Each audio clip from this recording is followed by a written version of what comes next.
आइए मित्रों, हमारे YouTube चैनल स्वाध्याय में आपका हार्दिक स्वागत, अभिनंदन। आज हम आपसे चर्चा करेंगे प्रदोष व्रत की महिमा, धर्मगुप्त की कथा।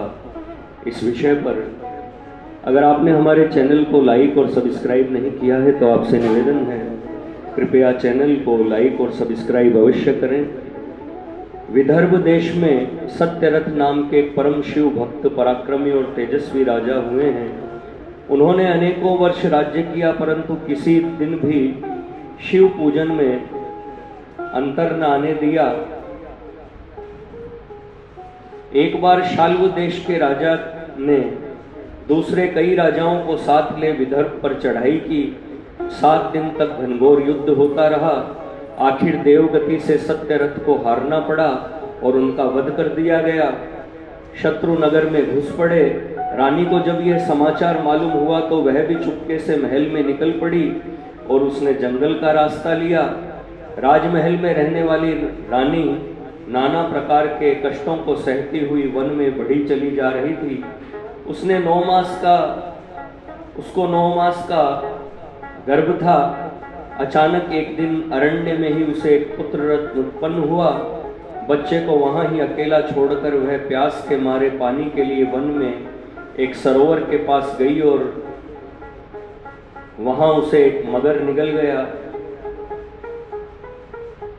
उसी समय उमा नाम की एक ब्राह्मणी विधवा अपने 1 वर्ष के बालक को गोद में लिए उसी रास्ते से होकर निकली।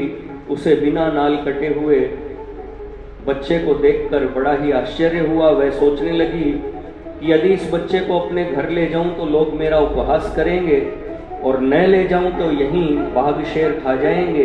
इसी समय सन्यासी के रूप में भगवान शंकर वहां प्रकट हुए और उस विधवा से कहने लगे, इस बच्चे को तू अपने घर ले जा, यह राजपुत्र है, अपने पुत्र के समान ही इसकी रक्षा करना और लोगों में इस बात को प्रकट न करना, इससे तेरे भाग्य का उदय होगा।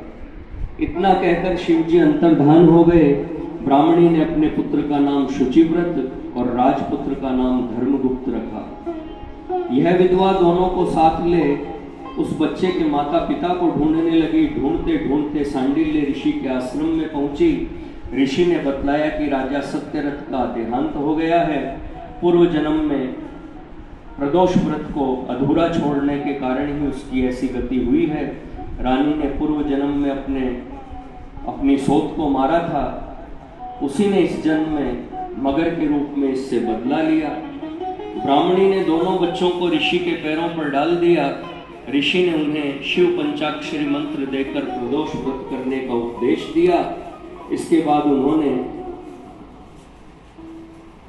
ऋषि का आश्रम छोड़कर एक चक्रा नगरी में निवास किया और वहां वे 4 महीने तक शिव आराधन करते रहे।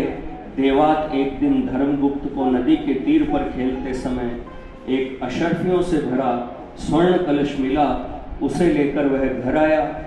माता को यह देखकर अत्यंत ही आनंद हुआ और इसमें उसने प्रदोष की महिमा देखी। इसके बाद एक दिन वे दोनों लड़के वन विहार के लिए एक साथ निकल पड़े। वहां अंशुमती नाम की एक गंधर्व कन्या क्रीड़ा करती हुई उन्हें दिख पड़ी। उसने धर्मगुप्त से कहा कि मैं कोद्रवीण नामक गंधर्व राज की कन्या हूं। श्री शिवजी ने मेरे पिता से कहा है कि अपनी कन्या को सत्यरथ राजा के पुत्र धर्मगुप्त को प्रदान कर, इसलिए तुम मुझसे ब्याह करो। उसने आकर माता से यह बात कही। ब्राह्मणी ने इसे शिव पूजा का फल और शांडिल्य मुनि का आशीर्वाद समझा। बड़े ही आनंद से अंशुमती के साथ धर्मगुप्त का ब्याह हो गया।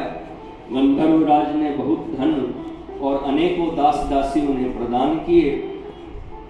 इसके पश्चात धर्मगुप्त ने चढ़ाई करके पुनः अपने विदर्भ राज्य को प्राप्त किया और सदा प्रदोष व्रत में शिव आराधन करते हुए वह ब्रह्माणी और उसके पुत्र शुचिव्रत के साथ सैकड़ों वर्ष सुख से राज्य करता रहा और अंत में शिवलोक को पधार गया। मित्रों, यह थी प्रदोष व्रत की महिमा, धर्मगुप्त की कथा। अगर आपको हमारा चैनल पसंद आए तो इसे लाइक और सब्सक्राइब अवश्य करें। धन्यवाद।